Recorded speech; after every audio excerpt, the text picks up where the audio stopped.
Technical Outlook, Gold, Pound Sterling, dan juga Oil di tanggal 25 Agustus 2022. Oke, hari pertama Jackson Hole Symposium. Kita akan lihat terlebih dulu dari Pound Sterling, di mana harga bergerak turun atau sempat bergerak turun, tapi tertahan di 1.1754, kemudian dia rebound atau ditutup dengan kondisi candlestick yang bisa dibilang meragukan ya. Karena sebelumnya kita menganggap adanya pola bullish engulfing, tapi ternyata dengan pola candle yang terjadi kemarin justru diragukan apakah dia akan berlanjut untuk mulai kenaikan apa tidak. But anyway, kalaupun misalkan mulai kenaikan, saya rasa masih cukup wajar karena kenaikan tersebut dilihat dari kemunculan bullish engulfing di zona support, sehingga kemungkinan potensinya masih bisa untuk menyambangi area 1.1930-an. Dan ini berarti terkait dengan data historical price-nya. Nah, namun secara keseluruhannya memang tekanan untuk pound sterling masih tetap membayangi, sehingga kami tidak akan mencari areal buy tersebut, melainkan untuk mencari areal sell on rally. Nah, sementara itu yang paling jelas lagi, kalau kita perhatikan dari sisi H4, di mana grafik H4 justru menunjukkan ada dua potensi sebetulnya. Di sini kalau misalkan teman-teman lihat, pola yang pertama adalah terkait dengan double bottom atau potential double bottom. Tentunya, double bottom yang dimaksud memang dia tidak cenderung sama bottomnya, melainkan agak sedikit miring ataupun ya lebih tinggi untuk bottom kedua.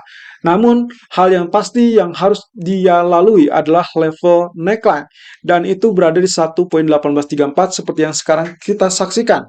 Dia sempat naik 1.1855, tapi kemudian ya mungkin bisa dibilang masih sideways di 1.1845. Tapi yang jelas, kalau memang dia berhasil tembus, maka kita bisa asumsikan kenaikan akan berlanjut sesuai dengan ketinggian dari bottom tersebut. Ya, saya artikan kemungkinan kenaikan tersebut akan berada kurang lebih sampai 1.1940. Ini artinya teman-teman, walaupun misalkan skenario pagi tadi dianggap sentuh SL, maka sebaiknya pertama, langkah yang harus Anda lakukan adalah wait and see. Jangan tergesa-gesa untuk switch strategi. Karena switch strategi yang paling memungkinkan adalah saat dia tembus 61.8% di 1.1987. Kita belum tahu apakah terjadi kenaikan yang sangat fantastis karena sudah terjadi penurunan selama berhari-hari, atau justru ini adalah momentum untuk kembali melakukan sell. Artinya, ada kecenderungan, kalaupun misalkan dia nantinya mengalami kenaikan karena tembus dari zona neckline, maka sebelum ke level 1.1980-an pun nantinya diharapkan akan terjadi rejection turun. Karena secara keseluruhan, outlook untuk pound sterling masih tetap bearish. Oleh karena itu, posisi ini memungkinkan untuk terjadinya pola yang kedua. Kalau Anda perhatikan lagi, pola yang terjadi tadi kalau kita asumsikan dia tembus. Sementara di sisi lain bisa saja terjadi bukannya penembusan, melainkan rejection. Jadi kalau misalkan ternyata dia rejection, maka yang akan kita lihat nantinya bukanlah pola double bottom, melainkan pola bearish rectangle. Dan itu berarti sinyal untuk kembali mengalami penurunan. Jadi dengan demikian, strategi yang kami pilih adalah melakukan sell on rally seperti yang tercantum sampai saat ini. Sell dilakukan di 18.30 ataupun 18.45 atau 18.50 dengan target maksimum 17.30. Sementara untuk stop loss kita cantumkan saja 1.1900 dan kedua pola masih tetap berpotensi. Ingat, masih tetap berpotensi. Jadi apapun bisa terjadi. Tapi kalau misalkan Anda ingin melakukan sell kembali, sebaiknya pastikan lebih dulu 61.8% tidak ditembus. Begitu dia tembus, maka kemungkinan potensi kenaikan lanjutan atau bisa dibilang reversal bullish untuk pound sterling. Di sisi lain, kalau kita perhatikan dari crude oil yang ternyata sudah mengalami kenaikan, dan ini pun kenaikannya bisa dibilang tembus ya, sudah bisa dibilang dia tembus dari areal yang kita sebut neckline. Ya, neckline-nya adalah 94.45, jadi kemungkinan posisinya ini sudah terjadi breakout. Ya, tapi sayangnya karena ditemukan di grafik daily, maka kita butuh at least satu candle saja di hari ini yang harus ditutup tetap di atas 94. Apakah memungkinkan apa tidak? Tergantung dari pergerakan nanti malam. Artinya, kalaupun misalkan dia terjadi kenaikan, maka disitulah kita akan mengincar area 102 sebagai target utama dia. Tapi hati-hati, sebelum ke 102 akan ada rintangan di kisaran 97 ataupun 98, dan itu sangat-sangat kuat. Dan ini berarti kalau kita perhatikan lagi dari grafik H4, justru yang kita dapatkan adalah pola kenaikan yang sangat energik ataupun yang sangat meyakinkan. Namun perhatikan, area 97 itulah target yang terdekat, kemudian 94 adalah koreksi yang terdekat. Tapi kalau misalkan mengikuti skemanya, maka yang secara ideal akan terjadi atau yang diharapkan terjadi adalah koreksi ke level 94, barulah nanti kita harapkan lanjutan kenaikan sampai level 97. Artinya diharapkan level 94 ini cukup kuat untuk menggotong ataupun mendorong kenaikan yang berikutnya.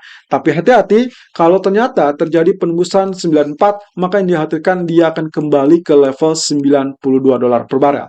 Untuk saat ini, level low masih di 9501 dan high 95.65. Sementara untuk strateginya, kami lebih prefer untuk melakukan buy di kisaran 94.40 ataupun 94.60. Jadi harapkan koreksi tersebut dan tidak tembus di bawah FR 0% kembali dengan target maksimum 96.60 dan terdekat adalah 95.60. Persis dengan high yang tercipta sampai saat ini. Dan stop loss kita antisipasi di 93.40 in case ternyata terjadi penembusan dari level 0% tersebut. Dan terakhir kita akan lihat dari sisi gold di mana kenaikan kembali berlanjut dan sesuai dengan harapan kita bahwasanya koreksi turun itu tetap terjaga di atas level resisten dari trend channel. Ini berarti menandakan pola kenaikan sudah cukup kuat. Meskipun ada catatan pula bahwasanya area yang sekarang disambangi adalah area penting atau salah satu area penting dari sekian rangkaian resisten penting. Ya, artinya selama dia tidak tembus 17.55 atau dengan kata lain close di atas 17.55, hati-hati ada potensi juga dia kembali tergelincir. Tapi kalau memang ternyata dia cukup kuat mendorong kenaikan, maka kemungkinannya kita tinggal harapkan saja apakah nantinya bisa atau mampu tembus 17.73 atau tidak. Ingat, Fibonacci retracement menunjukkan 61.8% adalah sebagai pemicu reversal. Kalau belum ditembus, maka ada potensi juga untuk kembali mengalami tekanan turun. Itulah sebabnya kami mesti tetap waspada karena data GDP yang akan menjadi proses ataupun penentuan atau salah satu penentu nanti malam apakah data dirilis bagus atau jelek. Kalau ternyata data dirilis bagus, maka yang terjadi adalah rejection dan itu akan kembali mengalami penurunan. Meskipun demikian, secara keseluruhan penurunannya tidak diharapkan terjadi terlalu dalam atau di bawah 17.45. Artinya, dengan demikian, pola ataupun area yang bisa dijadikan area support kembali adalah zona 17.40 sampai 17.44 atau 17.45. Kita intip sekilas dari grafik daily chart yang mana ternyata sampai saat ini dia tetap bertahan ya.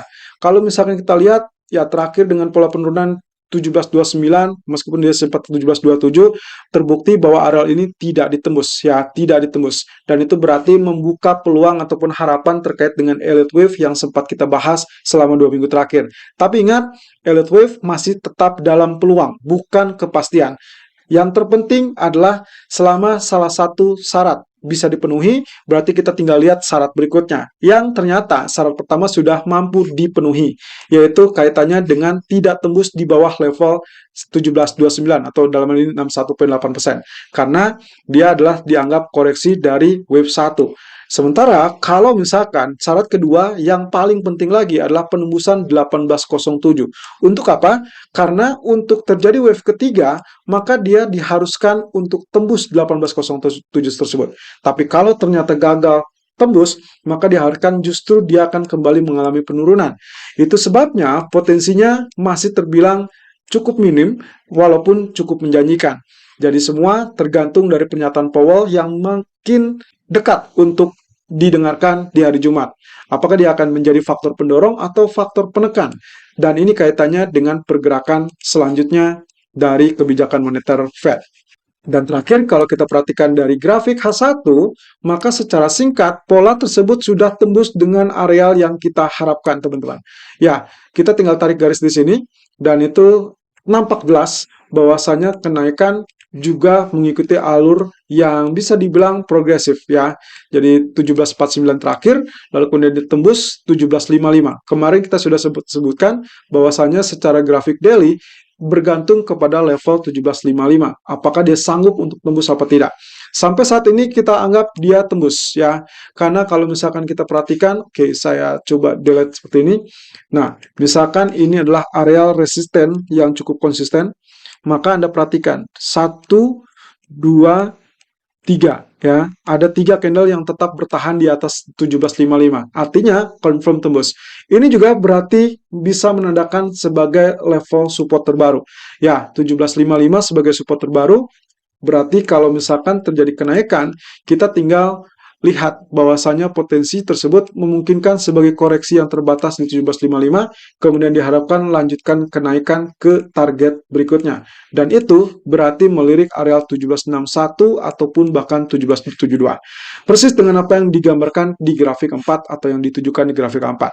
Dengan demikian, skenario untuk gold di mana kami sempat memberikan rekomendasi 1749 dan 1751 untuk melakukan buy, target maksimum adalah 1763, maka Anda bisa saja diperkenankan untuk skenario keduanya justru menunggu areal koreksi, dan koreksi tersebut menjadikan areal 1755 yang akan dilirik. Artinya, di skenario yang kedua, Anda bisa mengawetkan 1749, 1751 atau tetap di areal tersebut. Atau alternatif kedua adalah melakukan buy-nya di kisaran 53 ataupun 55 dengan target potensial 1761 yang terdekat dan terjauh adalah 1772. Tapi lagi-lagi alternatif ketiga, kalau ternyata dia terjadi penurunan karena data GDP yang sangat-sangat kuat, maka berhati-hatilah saat dia tembus level 1749 kembali. Namun di sini saya akan memberikan rekomendasi switch strategi sell-nya kalau memang ternyata bisa tembus di bawah 1744 atau paling aman di bawah 1738. Dengan harapan bahwasanya range pergerakan kemungkinan diperkirakan masih akan terbatas. Kurang lebih yang kita harapkan adalah areal 1765 sampai ke 1749 atau 1745. Itu berarti semua tetap fokus kepada Jackson Hole Symposium dan pernyataan Powell di esok hari. Selalu gunakan stop loss dan risk management sesuai dengan equity dan strategi trading Anda. Irfan untuk Agrodana.